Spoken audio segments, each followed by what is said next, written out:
Exercise 5.3 के question number 13 to 17 में एक छोटी सी गलती पूरा क्वेश्चन गलत कर सकती है। इस वीडियो में step by step easy method से क्वेश्चंस को सॉल्व करेंगे। पहला क्वेश्चन आपके सामने है।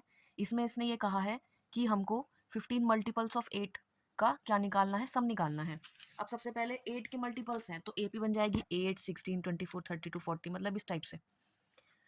और चाहिए 15 तो इट मीन्स ए हमारा 10 हो जाएगा, डी 8 हो जाएगा एंड 15, तो एस एन के फॉर्मूले में रख देंगे यहाँ पर 15/2, 2 into 8 plus 15 minus 1 into D, मतलब डी की जगह 8, डी 16 हो गया, 14 8 112 प्लस कर लेंगे तो 128, 2 से 1 कट जाएगा 64 टाइम्स। तो यहाँ से हमें एक चीज़ पता चल गया कि 8 के 15 मल्टीपल्स का जो सम है वो कितना आया, 960। ऐसे सिमिलर क्वेश्चन नीचे है।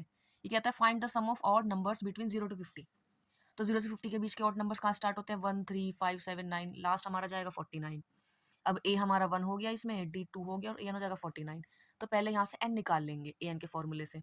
तो 49 is equals to 1 plus n minus 1 into 2, ये इधर चला जाएगा माइनस में 48 हो जाएगा और 2 आ जाएगा डिवाइड में। तो जब इसे डिवाइड करेंगे तो 24 इक्वल टू एन माइनस 1, तो एन की वैल्यू आ गई 25।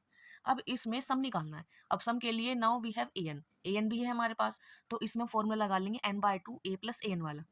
तो फिर 25/2 1 प्लस 49, तो 1 प्लस 49 हो गया 50, 2 से कट जाएगा 25 टाइम्स और 25 हो गया 625। अब क्वेश्चन नंबर 15।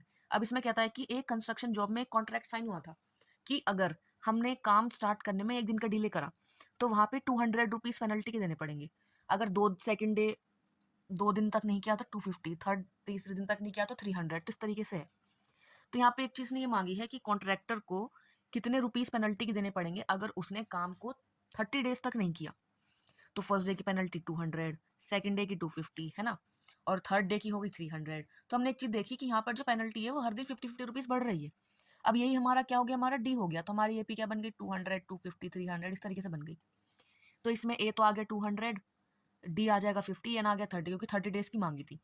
तो फॉर्मूले में इसमें रख लेंगे, तो 30/2, 2 इंटू 200 प्लस 30 माइनस 1 इंटू 50, तो हो जाएगा 400 प्लस 29 इंटू 50, 2950 हो गया 1450, इसमें प्लस कर लेंगे 1850, 15 से मल्टीप्लाई कर लेंगे 27750, मतलब क्या हो गया इससे कि अगर कॉन्ट्रैक्टर ने 30 डेज तक काम नहीं किया तो उसको 27,250 रुपीज़ पेनल्टी के देने पड़ेंगे। Question number 16। अब इसमें क्या है, इसमें बोला है कि जो बच्चे एकेडमिकली अच्छा परफॉर्मेंस करते हैं तो उनमें 700 रुपीज़ जो है बांटा जा रहा है कैश प्राइज के तौर पे, ठीक है, और उसमें ये 700 रुपीज़ को 7 स्टूडेंट्स में बांटना है। अब इसने बोला है कि हर एक, अगर हमारा जैसे फर्स्ट को तो कुछ मिले, सेकंड को जितने भी प्राइज मिलेंगे वो फर्स्ट वाले से 20 रुपीज़ लेस होंगे।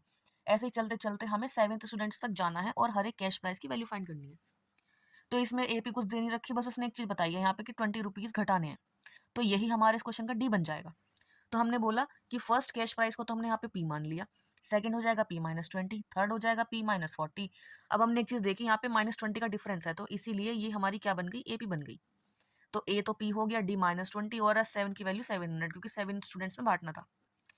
तो S7 equal to 7/2 2p plus 7 minus 1 into -20, 2p यहाँ से आ गया, 7 माइनस 1 6 इंटू 2 हो जाएगा माइनस का 120, 2 इधर मल्टीप्लाई में 7 डिवाइड में, तो 7 से कट जाएगा 100 टाइम्स, तो 200 आ गया। तो इसका मतलब ये हो गया हमारा यहाँ पर 320 इक्वल्स टू 20p, तो p की वैल्यू 160। अब और बाकी की कैश प्राइजेस की वैल्यू हम 20 माइनस कर लेंगे, 160 140 120 100 80 60 40। अब 17th क्वेश्चन, इसमें बोलता है एक स्कूल में स्टूडेंट्स ने सोचा कि हम ट्रीज लगाते हैं ताकि एयर पोल्यूशन हम कम कर सके। तो वहाँ पे एक चीज़ बोली थी कि जो सेक्शन है वो उतने ही पेड़ लगाएंगे जितनी कि जिस क्लास में वो होंगे, मतलब कि फर्स्ट क्लास का बच्चा 1 पेड़ लगाएगा, सेकंड क्लास पेड़ लगेंगे, थर्ड क्लास में 3 लगेंगे, इस तरीके से। और उसने एक चीज़ और बोली थी कि हर क्लास में 3 सेक्शंस हैं, तो टोटल कितने ट्रीज लगेंगे वो बताना है। तो हमने देखा कि नंबर ऑफ ट्रीज एपी बना रहे हैं 1 2 3 से लेकर 12 तक, क्योंकि क्लास तो 12 तक ही है भाई। तो इस केस में ए हमारा 1 हो जाएगा, डी भी 1 हो जाएगा और ए एन हो जाएगा 12। तो एस एन के फॉर्मूले में यहाँ पर रख लेंगे ए एन, नहीं सॉरी ये एन है, क्योंकि 12 ही तो क्लासेज है ना हमारे पास। तो अब इसमें क्या हो जाएगा, S12 is equals to 12/2 2 into 1 plus 12 minus 1 into 1, 12 से 2 से 12 कट जाएगा 6 टाइम्स, तो 2 और ये हो जाएगा 11, 11 प्लस 2 हो गया 13 इंटू 6 78। तो इसका मतलब 78 ट्रीज तो हमारे एक सेक्शन लगा रहा है, बट हमें एक चीज़ दी गई है कि यहाँ पे 3 सेक्शंस हैं, तो इसलिए मल्टीप्लाई बाय 3 कर लेंगे। तो यहाँ से हमें पता लग गया कि 234 ट्रीज लग रहे हैं स्टूडेंट्स के उस स्कूल के। Thank you so much, stay tuned for the next video.